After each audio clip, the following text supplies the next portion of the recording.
Mapagpalang araw po sa ating lahat. Ako nga po pala si Andrea Jen Agner at welcome po sa aking 365 Daily Devotion ni Pastor Russell Ocampo, Seminary Edition. At ngayong araw po ay August 27, 2025 at ang topic po natin ngayong araw ay Revealed Will of God.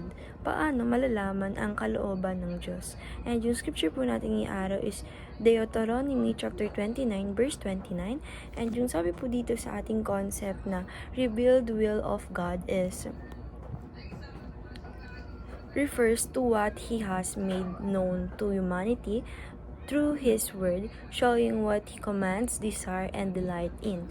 Unlike His secret will, which is hidden in His eternal counsel, the revealed will is clear, blinding, and meant for our obedience.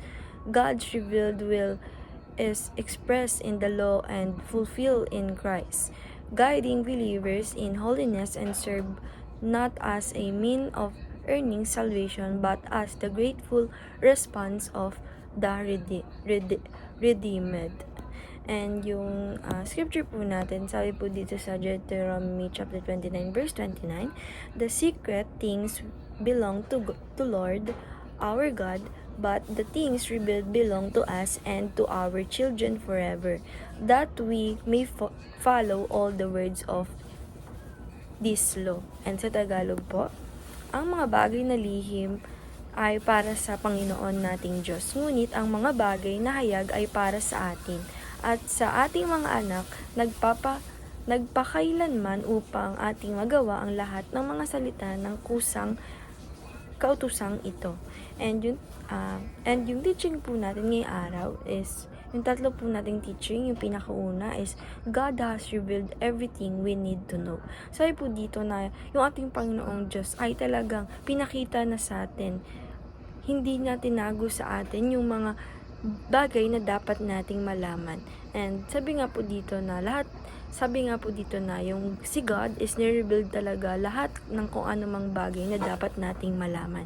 And teaching number 2, God's plan spans from creation to new creation. Sabi po dito na yung plano ng ating Panginoong Diyos ay kumakalat po talaga to, na nag-umpisa doon sa pinaka-creation niya and doon sa bago niya mga creation. And teaching number 3, God has a specific and unique plan for you. Sabi po dito ng ating Panginoong Diyos talaga ay may sari-sariling specific and pinaka-unique na plan para sa ating mga buhay. And application number 1, how can I know God's will? And yung pinaka-application number 1 po natin, read the Bible for it is God's revealed truth, commands, and will. Sabi po dito na, apply po natin sa sarili natin or sa life natin na dapat po alamin natin and magbasa-basa tayo ng Bible na para maraman natin yung revealed na totoong revealed na truth ng ating Panginoong Diyos. Lalo-lalo na po yung command niya sa atin and yung mga will o kautusan niya para sa atin. Na makikita natin ito sa Bible kung magbabasa po tayo nito. And application number 2, listen to the Spirit leading and stay at the center of God's will.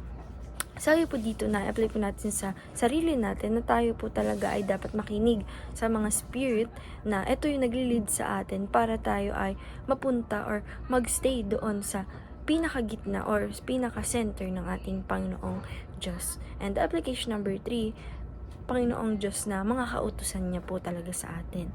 And application number 3, pray continually in every situation to discern God's will. Sabi po dito na apply po natin sa life natin na dapat po tayo ay patuloy na magdasal lagi-lagi, every day, every situation sa buhay natin para yung kautusan ng ating Panginoong Diyos o yung will para sa ating Panginoong Diyos ay lagi natin ma-discern. And dahil lang po ngayong araw, maraming salamat. God bless.